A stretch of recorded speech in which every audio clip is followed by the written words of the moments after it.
ख़वातीन व हज़रात अस्सलाम वालेकुम। मैं हूं आरिफ अफ़ज़ाल और प्रोग्राम आप मेरे साथ देखेंगे। मसला ये है ख़वातीन व हज़रात, मसला यह है कि दुनिया तो वैसे ही मसाइल की है, लेकिन बाज़ मसाइल ऐसे हैं जो वाकई बहुत ही तकलीफ दे हैं। और अगर हम वादी कश्मीर पर नज़र डालें तो बहुत से मसाइल नज़र आते हैं, बहुत नज़र आते हैं। एक जन्नत नज़ीर वादी जहाँ पे खूबसूरत रंग खिलते हैं, खूबसूरत वादियाँ हैं, नहरें बहती हैं, लोग अच्छे हैं, लेकिन मसाइल हैं कि वहाँ से ख़त्म होने का नाम नहीं लेते। 1931 में तहरीक आज़ादी कश्मीर का आगाज़ होता है और आज तक 90 साल हो गए हैं, ये मसला हल नहीं हो सका। खूबसूरत वादी जो कि खूबसूरत रंगों से सजी हुई है, लेकिन उसमें लाल को बहुत ज़्यादा बहाया गया। इसके साथ साथ देखा जाए ये तकलीफ जब हुआ कि 2019 अगस्त में हिंदुस्तान में आर्टिकल 370 को निकाल दिया गया आइन से और कश्मीरियों पर जुल्म की एक नए बाजार का और आगाज हुआ। इसके साथ साथ अगर मैं ये कहूँ कि कश्मीर के अवाम मुसलसल लड़ रहे हैं, कहा जाता है उसके पीछे पाकिस्तान है। पाकिस्तान का अपना कश्मीर मुश्किलों में है और वहाँ के मसाइल भी बहुत ज़्यादा हैं, लेकिन बहरहाल हल करने की कोशिश की जा रही है। माजी में जब भी हिंदुस्तान में हुकूमतें आई हैं 1948, 26 जनवरी 1948 में जब भी हिंदुस्तान आज़ाद हुआ, उसके बाद से आज तक जितनी हुकूमतें आई, मसाइल तो रहे कश्मीर के, लेकिन इस तरह की सूरत हाल नहीं हुई जो कि मोदी सरकार ने आके की। अमित शाह जो कि वजीर दाखिला हैं, उन्होंने और मोदी साहब ने आकर, मोदी साहब जिस वक्त वजीर आला थे गुजरात के, उस वक्त भी बहुत से मसाइल हैं, बहुत सी बातें हैं उनके हवाले से, बहुत सी खबरें हैं उनके हवाले से। और आज जबकि वो पावर में आए तो उन्होंने एक नया शोशा छोड़ा और कश्मीरियों पर जुल्म की इंतहा कर दी। अगस्त 2019 से आज 9 महीने हो गए हैं तकरीबन। वादी में कर्फ्यू मुसलसल है, पाबंदियां हैं, टेलीफोन नहीं है, लोगों को बहुत सी प्रॉब्लम्स है। मसलन एक का क्या तस्करा किया जाए। आज इन्हीं मौज़ूआत पे गुफ्तगू करने के लिए कि क्या वजूहात हैं कि एक खूबसूरत खित्ते को जहन्नुम बनाया हुआ है। मेरे साथ आज विजय लक्ष्मी साहिबा हैं, किसी तारुफ के मोहताज नहीं है, बहुत अच्छी राइटर हैं, सहाफ़ी हैं और इंडिया ऑब्जर्वर की यूएसए के लिए ब्यूरो चीफ भी हैं। आप बहुत गहरी नज़र रखती हैं कश्मीर के मसाइल के ऊपर। तो आज मेरी खुशकिस्मती है, इन्होंने मेरी दावत को कबूल किया और डैलस से इस वक्त ये मेरे साथ मीटिंग में है। Welcome in the show Vijay साहिबा, how are you? I'm very good, thank you. Thanks a lot for inviting me on your call. सवाल ये पैदा होता है कि जैसा कि मैंने कहा कि 1931 से ये तहरीक आज़ादी कश्मीर जारी हो सारी है, 89-90 ईयर्स हो गए हैं। क्या वजह है कि इन मसाइल को हल नहीं किया जा रहा? जबकि 300 साल अगर आप उसको देखें तो उसकी 3 शिकें थी। अगर मैं उन 3 शिकों को यहाँ पे पढ़ूं कि जम्मू और कश्मीर, पहला जो उसकी शिक थी कि जम्मू और कश्मीर भारत का आईनी हिस्सा होगा। लेकिन जब दूसरी शिक में बात आती है तो ये भी कहा जाता है आइन में जम्मू कश्मीर को खुसूसी हैसियत हासिल होगी और कश्मीरी कवानीन अपने लिए खुद बनाएंगे, रियासत पर भारतीय कवानीन लागू नहीं होंगे। ये दूसरी शिक थी। क्योंकि तीसरी शिक में ये भी कहा जा रहा है कि ये हैसियत जो है, खुसूसी हैसियत कश्मीर की, ये आर्जी होगी। मसलन आइन में कुछ चीजें दी तो गई, लेकिन मसला वही कि आप पहली जगह कह रहे हैं ठीक है आइनी हिस्सा होगा, बिल्कुल सही है, लेकिन दूसरे में जब आप कह रहे हैं कि खुद रियासत के लोग अपना आइन बनाएंगे, अपने मसाइल हल करेंगे, लेकिन उसके बाद वो आर्जी हैसियत को भी रखा जा रहा है। तो ये क्या वजूहात हैं कि मोदी साहब के आते ही, उनका दौर आप बेहतर तौर पे जानती हैं कि मसलन मसाइल का शिकार रहा है और हिंदुस्तान एक बहुत बड़ा मुल्क है, तो आप क्या समझती हैं कि ये जो कुछ सूरत हाल इस वक्त कश्मीर में है, आपकी नज़र में ये क्या है सब कुछ? एक्चुअली मुझे लगता है पिछले 70 सालों में जब से इंडिपेंडेंस हमारा हुआ है, तब से मुझे ऐसे लगता है कि आर्टिकल 351 ऑलरेडी काफ़ी डाइल्यूट हो चुका है और मोदी सरकार जो आई, उनके कहा, वो कहते हैं कि उनका ये पुराना प्रॉमिस है, लेकिन कहीं पर भी उन्होंने कभी जिक्र नहीं किया है कि हम आएंगे और ये इस आर्टिकल को हटा देंगे।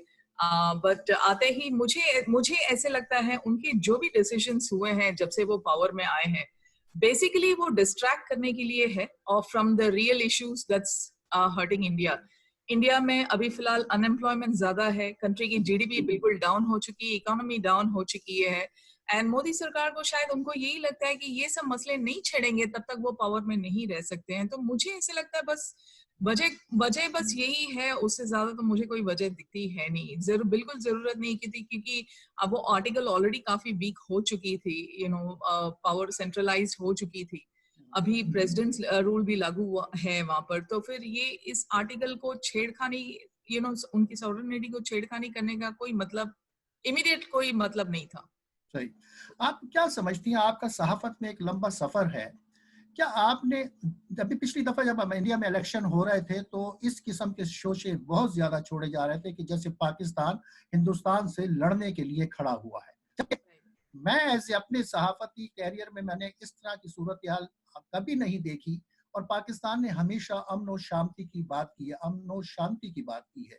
लेकिन इलेक्शन जीतने के लिए क्या ये हरबे इस्तेमाल किए थे मोदी साहब ने कि जी ये होने वाला है, वो होने वाला है, और हासिल करनी वोटर्स की? बिल्कुल बिल्कुल,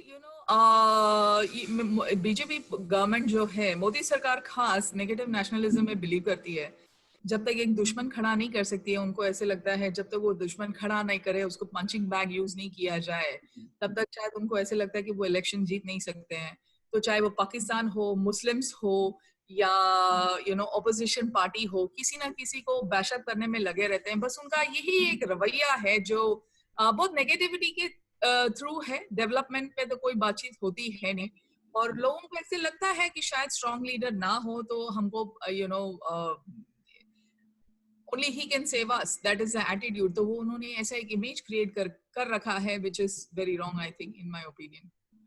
मैं आपको फिर दोबारा कश्मीर की तरफ लेके जाता हूँ। वैसे आप क्या समझती हैं कि कश्मीर में इस 80 लाख की एक आबादी है कश्मीर की, बहुत खूबसूरत खित्ता है, बजाय इसके कि उसके अंदर सारे मसाइल को हल करके पूरी दुनिया वहां पे जाना चाहती है, देखना है, को प्यार होता है, लेकिन इनका ये क्या जुनून है कि मसलन वहां के अवाम को मसाइल का भी शिकार किया हुआ है और दुनिया को भी उससे दूर रखा हुआ है, जो कि भारत के लिए माली तौर पे भी नुकसान है। तो मसलन आप थोड़ी सी कश्मीर की सूरत हाल पे नजर डालिए कि मसलन जो वहाँ की अवाम, वहाँ की बच्चियां, वहाँ के लोग मसलन मर रहे हैं तो घर में, पिछले दिनों जो लॉकडाउन अभी तो नहीं होता है, it's big big big time.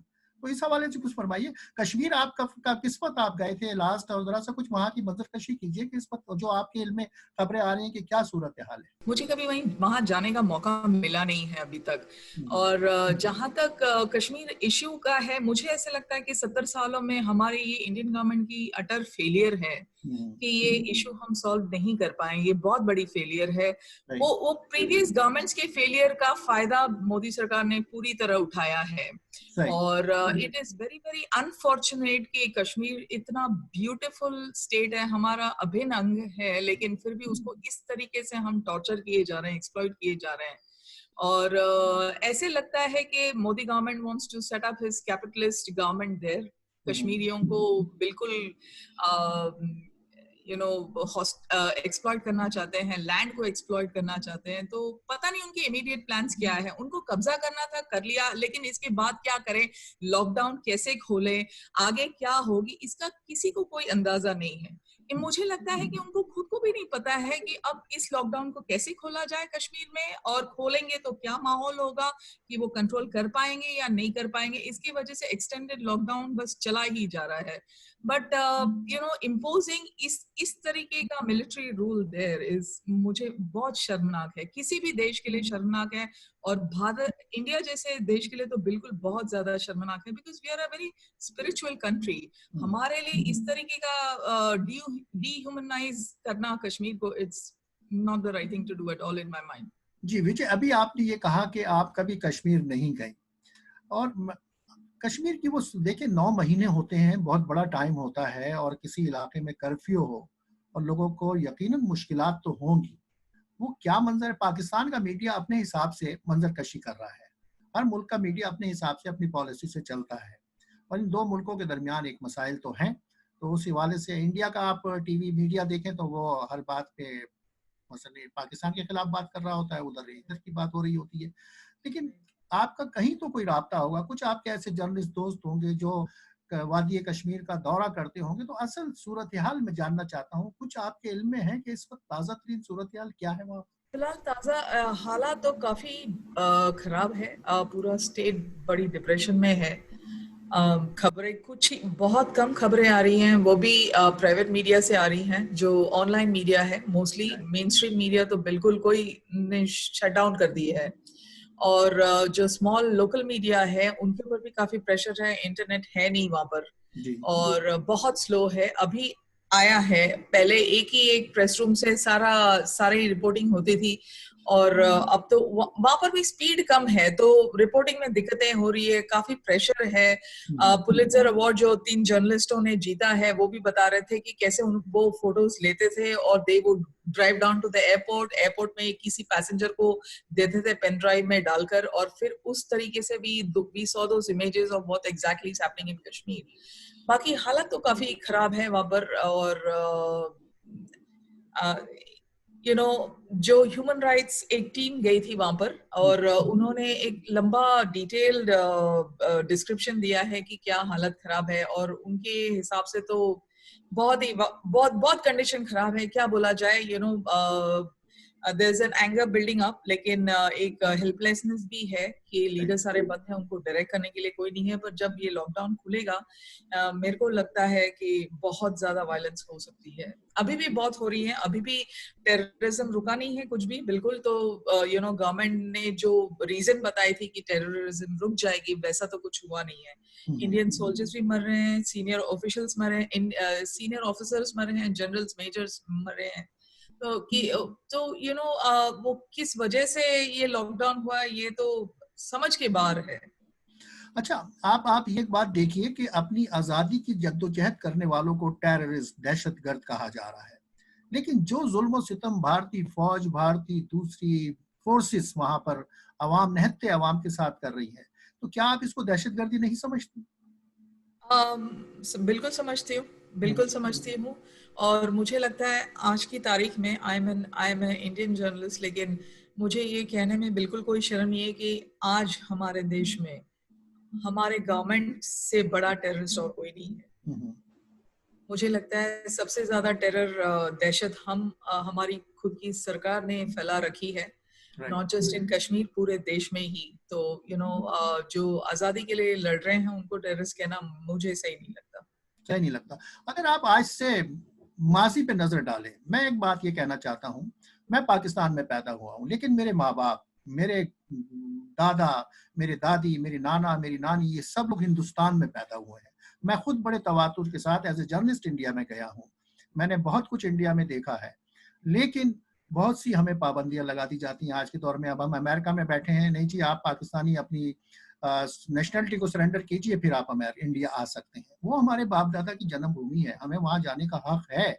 और अगर मैं ये कहता हूँ कि माजी पे अगर नजर डालें तो हिंदू मुस्लिम जो भी थे बराबर बराबर घर होते थे। हमारे घरों के अंदर आप यकीन करें कि हिंदू घराने से खाने की चीजें आती थी, हमारे यहाँ से उनके यहाँ जाया करती थी।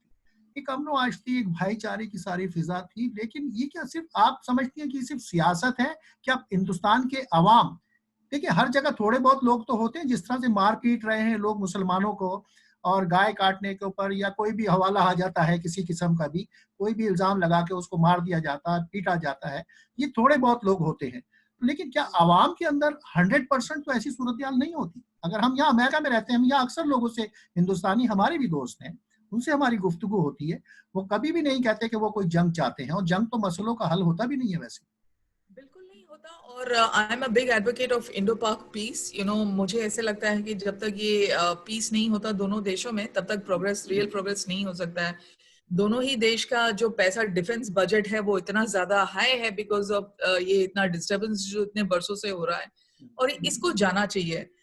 मुझे ऐसे लगता है कि हमारा जो देश है हिटलर शाही की तरफ जा रहा है, बिल्कुल डिक्टेटरशिप जा रहा है। खासतौर पर मोदी साहब, खासतौर पर मोदी साहब हिटलर का किरदार अदा करते हैं। बिल्कुल बिल्कुल। तो ये पूरा देश, इंडिया में सारे इंस्टीट्यूशंस क्रैश हो चुके हैं, इंक्लूडिंग द सुप्रीम कोर्ट। तो ये जो डिक्टेटरशिप की तरफ हम बढ़ रहे हैं, इसको कैसे स्टॉप किया जाए, ये हम लोग खुद हैरान हैं, हम खुद परेशान हैं। हम बाहर रह के जब ये देख रहे हैं जो देश में हो रहा है, ये देखकर हमें भी काफी तकलीफ हो रही है।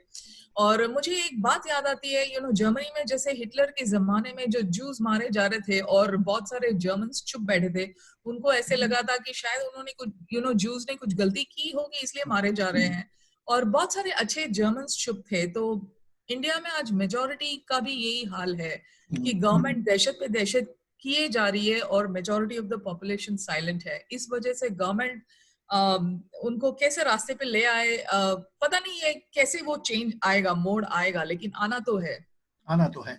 देखिए, मजहब के अलावा इन मुल्कों के सकाफत एक है, रिवायतें बहुत सी एक हैं। अगर आप बहुत कुछ देखें तो बहुत सा एक सा नजर आता है। और खूबसूरती है दुनिया के इस खित्ते में, जो कि बर्र सगीर पाक व हिंद आज कहलाता है, कभी बर्र सगीर हिंद कहलाता था। अगर अगर आप इसको मुसलमान आबादी बांग्लादेश और पाकिस्तान की आबादी जितनी भी 17 करोड़ थी, आज वो हट गया, बांग्लादेश अलग हो गया, आज पाकिस्तान की आबादी 22 करोड़, लेकिन इससे ज्यादा मुसलमान हिंदुस्तान में आबाद है। क्या वजह है कि हिंदुस्तान का मुसलमान आज दुख सह रहा है, लेकिन कहीं कहीं ये खबरें भी आती हैं कि एक नया पाकिस्तान वहां से निकलेगा, एक नया कुछ टुकड़े होने की बात भी आती है कि बहुत सी जगह आज़ादी की तहरीकें और अलहदगी की तहरीकें हिंदुस्तान में चल रही हैं। आप इस हवाले से क्या कहना पसंद? नहीं, मुझे नहीं लगता ऐसा कुछ होगा, क्योंकि हिंदुस्तान के जो मुसलमान हैं बिल्कुल देश में ही रहना चाहते हैं, दहशत बर्दाश्त कर रहे हैं। ऑफ कोर्स इस बात का दुख बहुत लोगों को है, हमको भी है। मेजॉरिटी सारी जो हिंदू कम्युनिटी है सारी चुप नहीं है। बहुत लोगों को एक बड़ा तबका नहीं चाहता कि ऐसा कुछ हो, लेकिन मुझे नहीं लगता कि देश कुछ अलग होगा। हम चाहते हैं कि ये दहशत बंद हो, देश में रहकर बंद हो। और Indian Muslims are very patriotic, मतलब उनको देश भावना, देश से बड़ा प्यार है। मुझे नहीं लगता कोई सोच रहा है कि देश से अलग हो जाए। इवन कश्मीर का भी ऐसा कोई सिचुएशन मुझे लगता नहीं कि देश से वो अलग होना चाहते हैं। ठीक है, प्रेशर बिल्ड हो रहा है, लेकिन देश से अलग होना चाहते हैं, मुझे नहीं लगता। अगर आप ये देखिए कि हिंदुस्तान की सूरत हाल क्या है, हिंदुस्तान के बड़े शहरों की सूरत हाल क्या है, गांवों को छोड़ दीजिए, बड़े शहरों में बम्बई जो गंदगी है और जो मसाइल, मैं उन पर जाना नहीं चाहता, बहुत से मसाइल जो मेरी आंखों देखे हैं।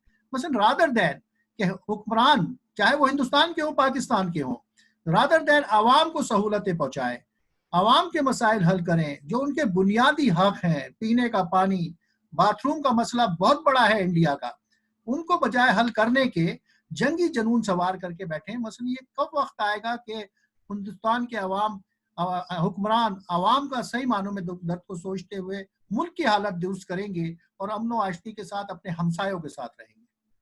राइट, ये बात मैं बिल्कुल मानती हूँ आपकी कि हमारे देश में अभी जो फिलहाल हो रहा है ये बिल्कुल सही नहीं हो रहा है। ह्यूमन राइट्स की तो धज्जियां उड़ रही हैं। सारे आपने जैसे कहा, इकोनॉमी कंप्लीटली क्रैश हो चुका है, इंडस्ट्रीज बर्बाद हो रही है, करोड़ों में लोगों की नौकरियां जा रही हैं। गांव खत्म हो रहे हैं, खेत खत्म हो रहे हैं, फार्मर सुसाइड खत्म नहीं हो रहा। मोदी गवर्नमेंट के आने के बाद कोई नया अस्पताल नहीं बना, कोई नया स्कूल नहीं बना, कोई इंफ्रास्ट्रक्चर नहीं डेवलप हुआ है। तो हर तरीके से ये गवर्नमेंट फेल है।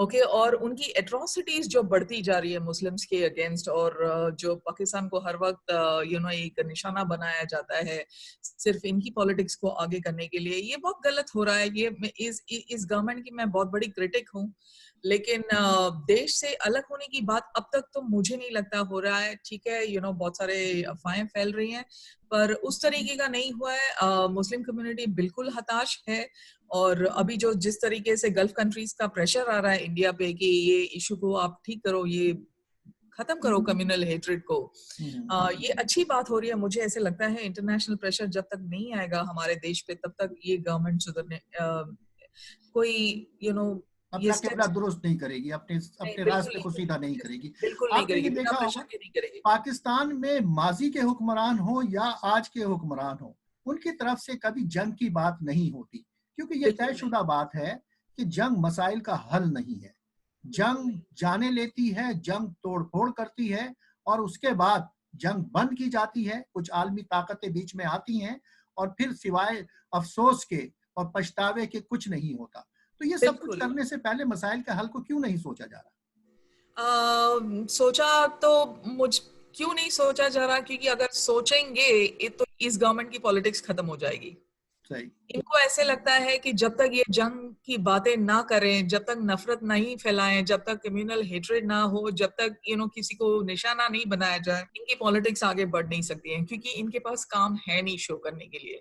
लेकिन जहां तक मेरा एक्सपीरियंस है कि नॉर्मल इंडियंस जो है, नॉर्मल सिटीजन्स जो है, पाकिस्तान के हों या इंडिया के, मेरे बहुत सारे फ्रेंड्स पाकिस्तान बॉर्डर्स में, हम ऑफन फेसबुक पे डिस्कस करते हैं, कोई नहीं चाहता कि जंग हो। सब चाहते हैं दोस्ती बनी रहे, सब चाहते हैं कि हम बार बार देश में आए। बहुत लोगों के रिश्तेदार यहाँ हैं, आना चाहते हैं, फ्रीली मूव करना चाहते हैं, और सब कुछ है क्लोजनेस में। हम आपस में क्यों लड़ रहे हैं?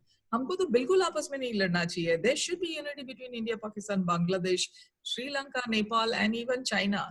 तभी हम जाके we can manage the western world. वरना वेस्टर्न वर्ल्ड हमें आर्म्स मार्केट की तरह यूज करती रहेगी, एक दूसरे को जंग में छेड़ती रहेगी, ताकि उनका जो आर्म्स मार्केट यूएसए का है बना रहे, इजराइल का आर्म्स मार्केट बना रहे।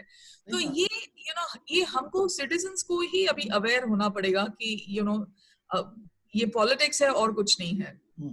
अभी आपने चाइना का तस्करा किया, तो उधर अभी ताजा तरीन खबरें आ रही हैं कि लद्दाख की तरफ, और ये भी जब कश्मीर को 2 हिस्सों में तकसीम किया गया था, तो लद्दाख को अलग कर दिया गया था, कश्मीर को अलग किया गया। तो चाइना के फौजी जो रवैया अपनाए हुए हैं हिंदुस्तानी फौजियों के साथ, तकलीफ दे बात है।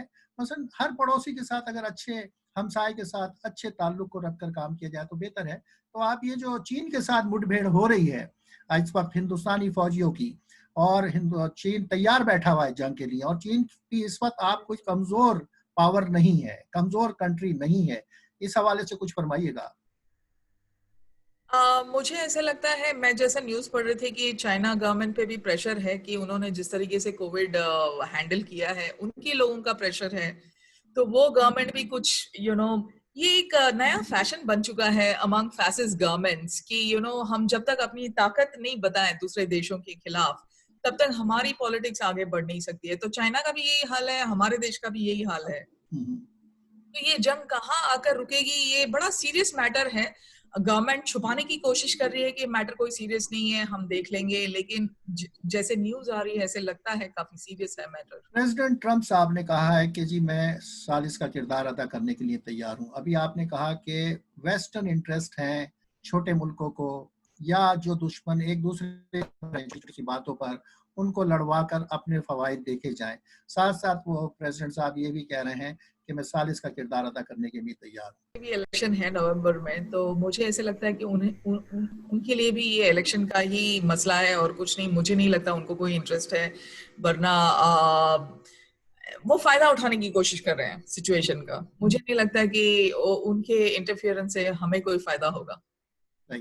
पाकिस्तान और हिंदुस्तान दोनों एटमी ताकत है, और एटम की कुव्वत का आज जो लोग भी थोड़ा कुछ बहुत पढ़ते हैं उनको इस बात का अंदाजा है कि ये कितनी मुज़िर चीज है, कितनी खतरनाक चीज है।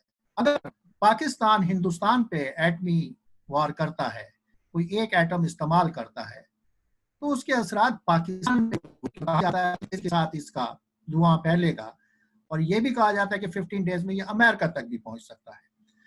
हिंदुस्तान अगर पाकिस्तान पे इस किस्म की कोई कार्रवाई करता है तो हिंदुस्तान खुद भी महफूज नहीं रहेगा। तो बजाय रादर देन इसके कि ये जंग की जाए, क्या आपको कोई जंग के असरात नजर आते हैं, या सिर्फ ये गीदड़ भपकियां होती हैं हिंदुस्तान की तरफ से? अगर ये जंग खुदा ना खास्ता हो गई तो आप क्या मनाजिर देख रही हैं इसकी? नहीं, बिल्कुल गीदड़ भक्ति देखती हूँ, और मुझे ऐसा लगता है जंग आजकल पाकिस्तान स्टूडियोज और इंडियन स्टूडियोज से लड़े जा रहे हैं, और एक कॉमेडी इश्यू हो गया है। दोनों तरफ के जर्नलिस्ट जिस तरीके से इन्होंने एक मजाक बना रखा है, और जंग ऐसी चीज है, इससे मुझे नहीं लगता है कोई छेड़खानी करनी चाहिए, लेकिन अभी बहुत ज्यादा छेड़खानी हो रही है, और मुझे नहीं लगता ये सीरियस होगा, होपफुली नॉट, क्योंकि दोनों ही देश अफोर्ड नहीं कर सकते। Neither Pakistan can afford, neither India can afford. दोनों की इकोनॉमी बिल्कुल ध्वस्त हो चुकी है। पाकिस्तान तो पहले से ही शायद कमजोर था, हम तो स्ट्रॉन्ग पोजीशन से एकदम बिल्कुल कमजोर हो गए हैं। तो अभी हमारा डिफेंस भी वीक है, इस गवर्नमेंट के आने से ऐसा नहीं कि हमारा डिफेंस कोई स्ट्रांग हो चुका है, डिफेंस भी बहुत कमजोर हो चुका है। तो हम किसी के साथ लड़ाई करने की स्थिति में बिल्कुल नहीं है। इवन पाकिस्तान के साथ भी हम लड़ नहीं सकते, मुझे नहीं लगता।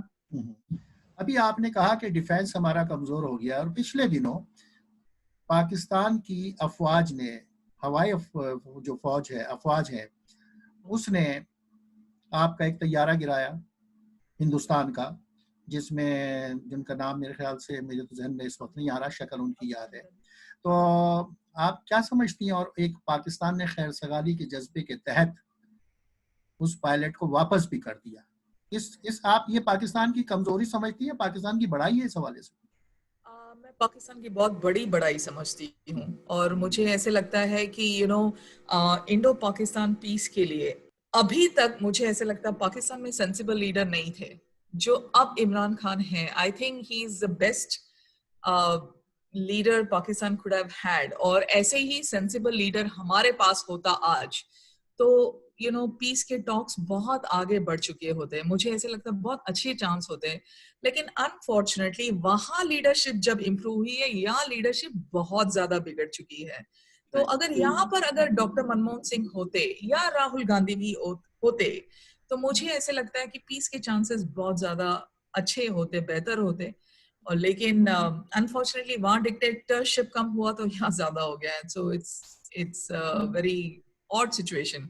बहुत और अभी थोड़ी देर पहले आपने बात की कि पाकिस्तान और हिंदुस्तान की जंग जो है अब स्टूडियो में बैठ के लड़ी जा रही है, चाहे वो है आप कहती हैं हिंदुस्तान का जर्नलिस्ट हो या पाकिस्तान का जर्नलिस्ट। लेकिन मैं एक यहाँ पर कहना ये चाहूंगा, मैं बहुत तवील अरसे से जर्नलिज्म में हूँ, 30 साल मुझे अमेरिका में रहते हो गए, मैंने 15 साल पाकिस्तान में भी काम किया, और मैं बहुत से जर्नलिस्ट को जानता हूँ जो मेरे पर्सनल दोस्त भी हैं और जो सीनियर हैं।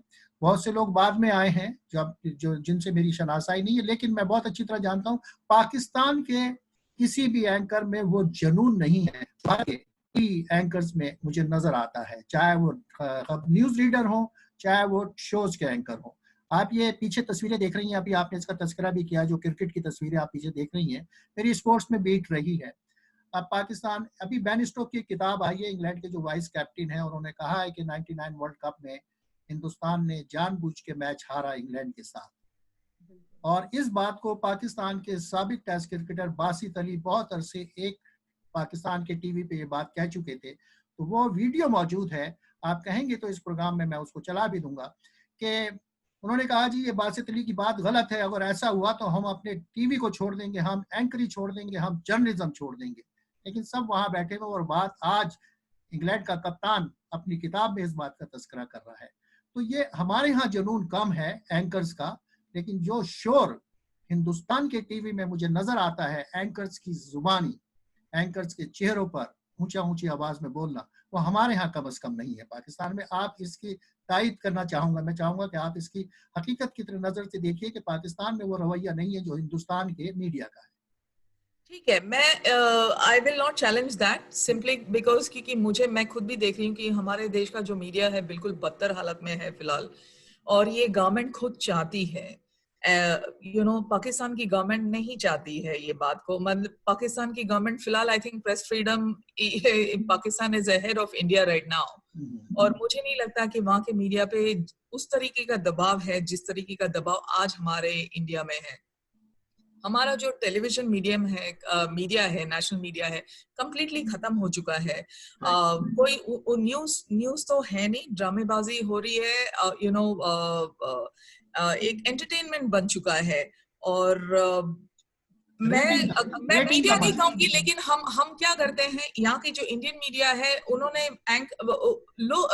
गेस्ट बुला लेते हैं पाकिस्तान के साथ, शायद पेड गेस्ट होंगे जो वो स्टूडियो में तीर मारते रहते हैं। अभी 2 दिन पहले एक शो हुआ था जहाँ Pakistani guest had a missile in his hand और इंडियन गेस्ट हैड कोई तीर वीर था, तो वो स्टूडियो से एक दूसरे को वहां से मिसाइल शो कर रहे हैं, यहाँ से ये तीर शो कर रहे हैं। तो ये बेवकूफियां हो रही है। आई विल नॉट से कि पाकिस्तान मीडिया हैज चेंज्ड। मैं ये कहूंगी कि वहां से गेस्ट आ जाते हैं हमारे शो में जो इस तरीके का ये नफरत फैलाते हैं, ये लोगों के मन में यही बिठा रखा है। अब people are they believe what they are shown. अब वो तो ढूंढने नहीं जाएंगे हकीकत क्या है। अब वी आर अवेयर, भी हम देश से बाहर हैं तो हम दोनों ही तरफ देख सकते हैं ये, लेकिन हालात देश में अभी फिलहाल नहीं है। वो मीडिया में जो दिखा है वो ही बिलीव कर रही है, एंड विच इज रॉन्ग। ये अल्लाह सिर्फ करे। डिस्ट्रैक्शन करने का इंटेंशन है। मीडिया रियल न्यूज नहीं दिखाना चाहती है, रियल न्यूज पे पर्दा करना चाहती है, इसीलिए ये बेवकूफियां हो रही हैं।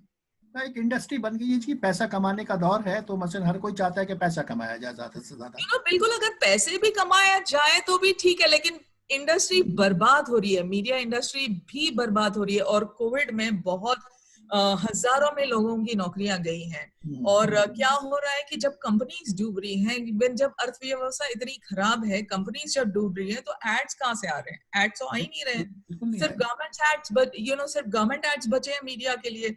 तो उससे तो उनका बिजनेस तो चल नहीं सकता। तो उनको ऐसे लग रहा था कि हम हमारी टीआरपी बढ़ेगी, लेकिन एक बड़ी और फिर अब धड़ाम से नीचे गिर गई है। अभी मैं आखिर में मैं आपसे एक सवाल ये करना चाहूंगा कि वक्त खत्म हो रहा है, कि अभी आपने अपनी गुफ्तगू में मनमोहन सिंह का तस्करा किया, राहुल गांधी का तस्करा किया, खिदमत है हिंदुस्तान की सियासत में।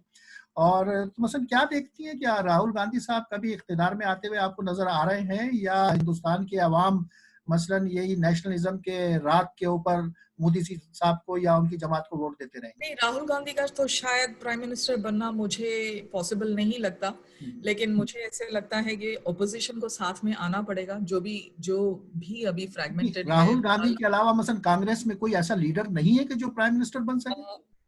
पता नहीं क्यों, उनमें बहुत सारे सीनियर लीडर्स हैं जो बरसों से पॉलिटिक्स में हैं, लेकिन प्राइम मिनिस्टर बनने के लिए कोई आगे नहीं आ रहा। I do not understand why, जबकि देश चाहता है कि ये गांधी परिवार को छोड़ के कोई और प्राइम मिनिस्टर बने, लेकिन कोई फेस आ ही नहीं रहा। वो उनकी आपस में इतनी लेथार्जी आ गई है, कोई जोश नहीं है, कोई चुप बैठे हैं सारे। तो वो पता नहीं कब लीडर वहां से उभरेगा, लेकिन मुझे नहीं लगता कि राहुल गांधी का कोई भी चांस है।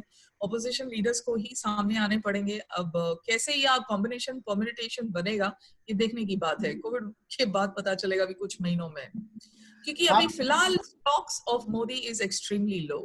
ये बात बड़ी अजीब लग रही है कि आप कह रही हैं कि कांग्रेस के पास कोई ऐसा फेस नहीं है कि जो कि प्राइम मिनिस्टर के लेवल पे आ सके। राहुल गांधी या फेसेस तो बहुत है, लेकिन वो आना नहीं चाहते। लेकिन एक फेस हिंदुस्तान में एक ऐसा है जो गांधी फैमिली का बहुत दोस्त है, और वो है हिंदुस्तान के बहुत बड़े सुपरस्टार अमिताभ बच्चन साहब। अगर वो कांग्रेस ज्वाइन करके इलेक्शन लड़े तो क्या कांग्रेस को प्राइम मिनिस्टर नहीं मिल जाए? वो अभी कांग्रेस के साथ है ही नहीं, वो तो मोदी सपोर्टर बन गया, बहुत बड़े मोदी सपोर्टर बन गया अभी तो। जी, अगर राहुल गांधी उनको अप्रोच करें और जाके कहें कि जी आप हमारी पार्टी में आइए और हम आपको प्राइम मिनिस्टर बनाते हैं। Too late. He has become a big fan of Modi. मुझे नहीं लगता उनकी हिम्मत भी होगी कि मोदी के अलावा वो किसी और को सपोर्ट भी करें। Pakistan is lucky to have Imran Khan, I think, and India is extremely unfortunate. Imran Khan को I know him very closely. I saw him as a player. मैंने ट्रैवल किया उनके साथ जहाज में एज ए टीम के साथ as a journalist. वो एक बहुत ही डिफरेंट काइंड का आदमी है। वो चाहता है कि ये काम होना है तो होना है ना। वो एक डिफरेंट आदमी है। ये एक मजबूरी है कि सियासत बहुत गंदी चीज है जो इमरान खान के बस की नहीं है। फौज चला रही है, आपको पता है, तो चलते रहेंगे। हाँ, तो वो फौज की है प्रॉब्लम है। बाकी मुझे ऐसा लगता है कि इमरान खान को उस तरीके का अगर पावर हो जैसे मोदी के पास है, तो वो रियली कमाल कर सकते हैं, मुझे ऐसे लगता है। और हमें भी एक कंपैशनेट लीडर की जरूरत है। लेकिन जब से ये मोदी आए हैं, देश का कबाड़ा कर रहे हैं ये, तो आई am a big critic of him.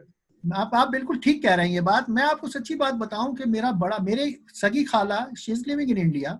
हमारा अमरोहा से मुरादाबाद से ताल्लुक है। मेरे बाप दादा का, हमारे आज कब्रिस्तान वहां पे मौजूद है जहां हमारे बुजुर्ग दफन हैं।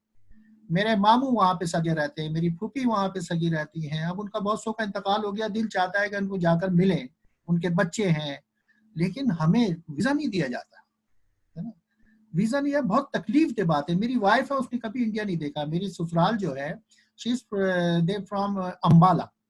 मेरी वाइफ जाना चाहती है, उसका बड़ा शौक है ताजमहल जाकर देखूं।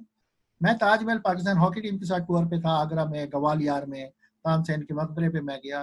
ग्वालियर मैं ताजमहल इतनी दफा इंडिया गया, मैं कभी ताजमहल देखने नहीं गया। वो टीम के साथ जाना हुआ तो जाना पड़ गया। मैं देख के हैरान रही कि ये क्या बिल्डिंग है। वो बिल्डिंग कहती है कि हमसे बातें करो। वो बिल्डिंग कहती है मुझसे बात करो। वो गुफ्तगू करती है वो बिल्डिंग। है ना, मोहब्बत की वो एक अजीब व गरीब सी शाहकार है। तो ऐसी चीजें मैं अपनी बीवी को दिखाना चाहता हूँ, ये चीजें, लेकिन नहीं हो पा रहा है, नहीं जा सकते हैं। बहुत शर्मनाक बात है, बहुत शर्मनाक बात है। मैं उम्मीद करती हूँ कि हमारे रहते रहते पीस शुड रिटर्न। और I really feel sorry, I am a big advocate of peace between India and Pakistan. मुझे ऐसे लगता है कि जब तक ये पीस इनिशिएटिव नहीं पकड़ता, सही। और डॉक्टर मनमोहन सिंह के वक्त थोड़ा बहुत पकड़ा था स्पीड, तो बाद में ये पिछले 5-6 साल में जो इतनी हालत खराब है, इतना तो किसी ने नहीं एक्सपेक्ट किया था कि हमारे देश में भी ऐसे हो सकता है। ये तो सोच भी नहीं सकते हैं कि इंडिया जैसे देश में ऐसा कुछ हो सकता है। बहुत बहुत शुक्रिया विजय लक्ष्मी साहिबा कि आपने बहुत सा अच्छा टाइम दिया और बहुत सी अच्छी बातें बताई। इंशाल्लाह फिर किसी प्रोग्राम में मेरी ख्वाहिश होगी कि आप वापस आइए, और ये जो हिंदुस्तान पाकिस्तान के मसाइल हैं, अक्सर रोज नई नई खबरें आती हैं, तो इस पे आपसे मजीद भी गुफ्तगू हो। आपका बहुत बहुत शुक्रिया और आइंदा आपसे फिर मुलाकात हो। थैंक यू जी। ख़वातीन हज़रात, ये था आज का प्रोग्राम। मसला ये है, हमारी मेहमान थी वजी लक्ष्मी साहिबा, और उन्होंने हमसे बहुत सी बातें की हिंदुस्तान के हवाले से। इंशाल्लाह आइंदा प्रोग्राम में इनके साथ फिर मुलाकात होगी। तब तक इजाजत दीजिए अगले प्रोग्राम के लिए। अल्लाह ने के बाद।